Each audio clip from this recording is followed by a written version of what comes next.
Hi everyone, after yet another month of absence and by no demand, I'm back. Today I want to focus on a Reddit post that I saw the other day that mentioned that GTA Definitive Edition was based on a mobile port that is currently unpatched, one of the worst ways to play the game. I think I have a very unique perspective on this because I have seen so much of the GTA games and I was planning to get around to playing them for the very first time because I've only played GTA 5 on the Nintendo Switch.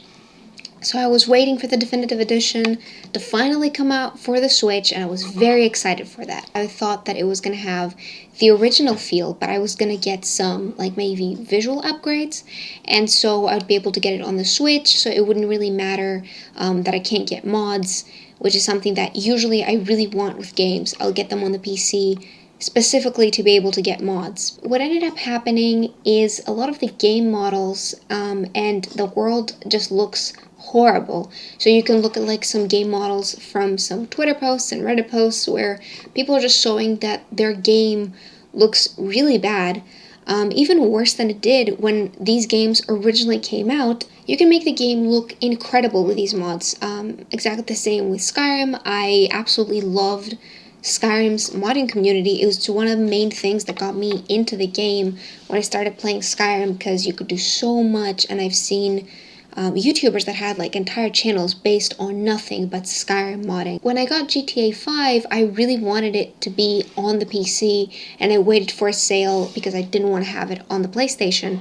Make sure that I can mod it and I can, do whatever I want with it. I saw everything that people were posting, and I actually think that the Switch is a really good system for it because you can play some really visually taxing games on a steady, like very standard 60 FPS, and it won't drop on other games. Like, you can even play Crisis on your Switch and it will be fine. And I'm just not willing to give $60 for a game that can't play properly, so that I don't have any access to any mods, and on its own the game is just, in my opinion, unplayable. What I wanted out of the Definitive Edition and why I waited for that to just even pick up the older GTA games was to get the original experience, but maybe get it a bit polished, and you absolutely can't do that. I was editing that previous video and I sat down to film something else, but I realized that Rockstar has come out with an announcement for the Definitive Edition, so I'm going to be reading that for you. So they started out, said, "Hi everyone, we want to provide an update, whatever. Firstly, we want to sincerely apologize to everyone who has encountered issues playing these games.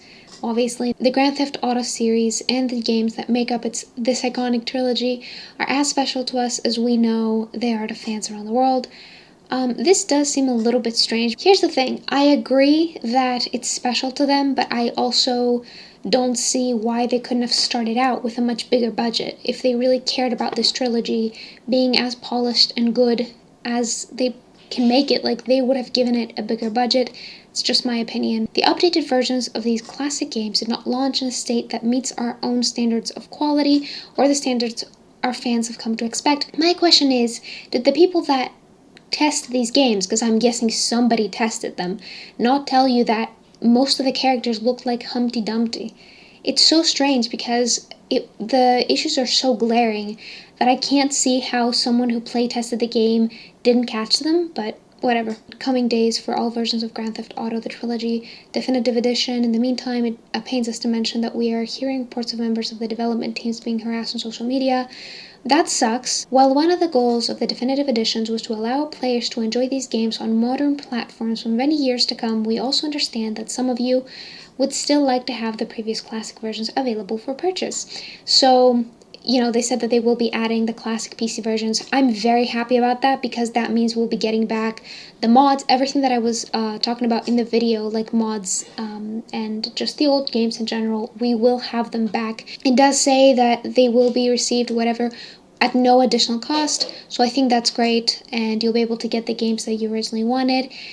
I'm probably going to download them as soon as they kind of fix them, or maybe I'll do it now, I'm not really sure, and just mod them, but I do want to see what Rockstar will do before I buy the bundle, and yeah.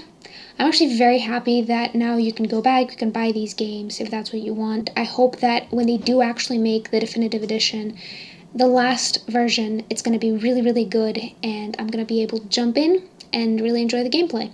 And the same goes for everyone else. Thank you so much for watching, and see ya!